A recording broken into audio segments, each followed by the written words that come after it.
Chapter 24. Babylon controls Jehoiakim. In his days Nebuchadnezzar, king of Babylon, came up, and Jehoiakim became his servant for 3 years. Then he turned and rebelled against him. The Lord sent against him bands of Chaldeans, bands of Arameans, bands of Moabites, and bands of Ammonites. So he sent them against Judah to destroy it, according to the word of the Lord, which he had spoken through his servants the prophets. Surely at the command of the Lord it came upon Judah to remove them from his sight, because of the sins of Manasseh, according to all that he had done, and also for the innocent blood which he shed. For he filled Jerusalem with innocent blood, and the Lord would not forgive. Now the rest of the acts of Jehoiakim and all that he did, are they not written in the book of the Chronicles of the kings of Judah? So Jehoiakim slept with his fathers, and Jehoiakim his son became king in his place. The king of Egypt did not come out of his land again, for the king of Babylon had taken all that belonged to the king of Egypt, from the brook of Egypt to the river Euphrates. Jehoiakim was 18 years old when he became king, and he reigned 3 months in Jerusalem. And his mother's name was Nehushta, the daughter of Elnathan of Jerusalem. He did evil in the sight of the Lord, according to all that his father had done. At that time the servants of Nebuchadnezzar, king of Babylon, went up to Jerusalem, and the city came under siege. And Nebuchadnezzar, the king of Babylon, came to the city while his servants were besieging it. Jehoiakim, the king of Judah, went out to the king of Babylon, he and his mother and his servants, and his captains and his officials. So the king of Babylon took him captive in the 8th year of his reign. He carried out from there all the treasures of the house of the Lord, and the treasures of the king's house, and cut in pieces all the vessels of gold which Solomon king of Israel had made in the temple of the Lord, just as the Lord had said. Then he led away into exile all Jerusalem, and all the captains and all the mighty men of valor, 10,000 captives, and all the craftsmen and the smiths.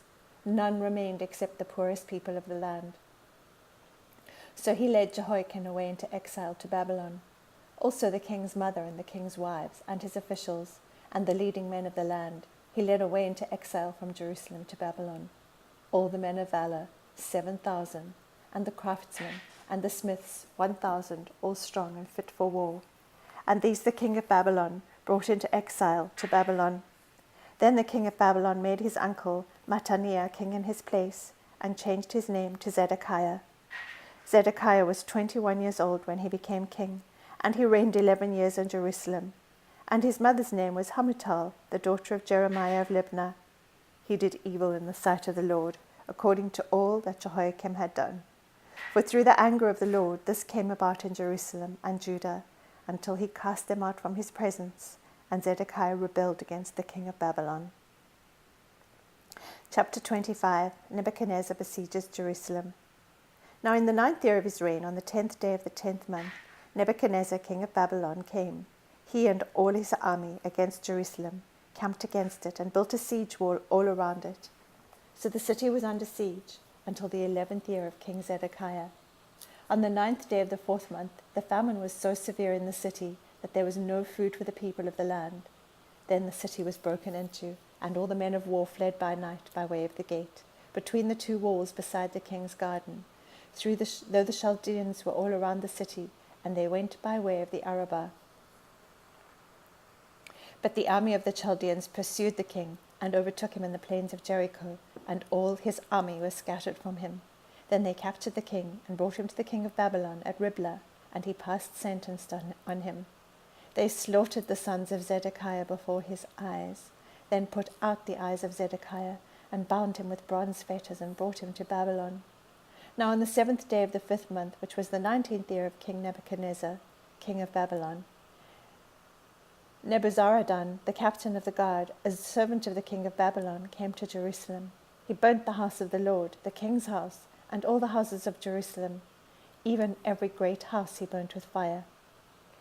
So all the army of the Chaldeans, who were with the captain of the guard, broke down the walls around Jerusalem. Then the rest of the people who were left in the city, and the deserters who had deserted to the king of Babylon, and the rest of the people, Nebuzaradan, the captain of the guard, carried away into exile. But the captain of the guard left some of the poorest of the land to be vine dressers and ploughmen. Now the bronze pillars which were in the house of the Lord, and the stands and the bronze sea which were in the house of the Lord, The Chaldeans broke in pieces and carried the bronze to Babylon. They took away the pots, the shovels, the snuffers, the spoons, and all the bronze vessels which were used in temple service. The captain of the guard also took away the firepans and the basins, what was fine gold and what was fine silver. The 2 pillars, the 1 sea, and the stands which Solomon had made for the house of the Lord, the bronze of all these vessels was beyond weight. The height of the 1 pillar was 18 cubits, and a bronze capital was on it. The height of the capital was 3 cubits, with a network and pomegranates on the capital all around, all of bronze. And the 2nd pillar was like these, with network.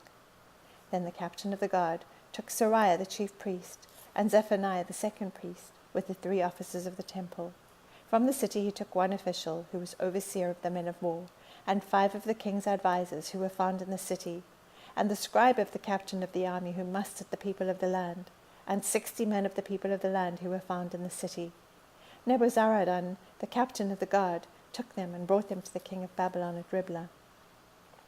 Then the king of Babylon struck them down, and put them to death at Riblah in the land of Hamath. So Judah was led away into exile from its land. Now as for the people who were left in the land of Judah, whom Nebuchadnezzar king of Babylon had left, he appointed Gedaliah the son of Ahikam, the son of Shaphan, over them. When all the captains of the forces, they and their men, heard that the king of Babylon had appointed Gedaliah governor, they came to Gedaliah to Mishpah, namely Ishmael the son of Nethaniah, and Jonathan the son of Kareah, and Sariah the son of Nahumeth, the Netophathite, and Jezaniah the son of Maccathite, they and their men. Gedaliah swore to them and their men, and said to them, Do not be afraid of the servants of the Chaldeans. Live in the land and serve the king of Babylon, and it will be well with you.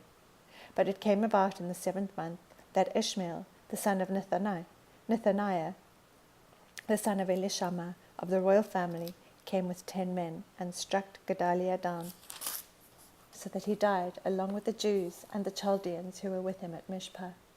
Then all the people, both small and great, and the captains of the forces, arose and went to Egypt, for they were afraid of the Chaldeans. Now it came about in the 37th year of the exile of Jehoiakim, king of Judah, in the 12th month, on the 27th day of the month, that Evil-Merodach, king of Babylon, in the year that he became king, released Jehoiakim, king of Judah, from prison. And he spoke kindly to him, and set his throne above the throne of the kings who were with him in Babylon. Jehoiakim changed his prison clothes, and had his meals in the king's presence regularly all the days of his life. And for his allowance, a regular allowance was given him by the king, a portion for each day, all the days of his life.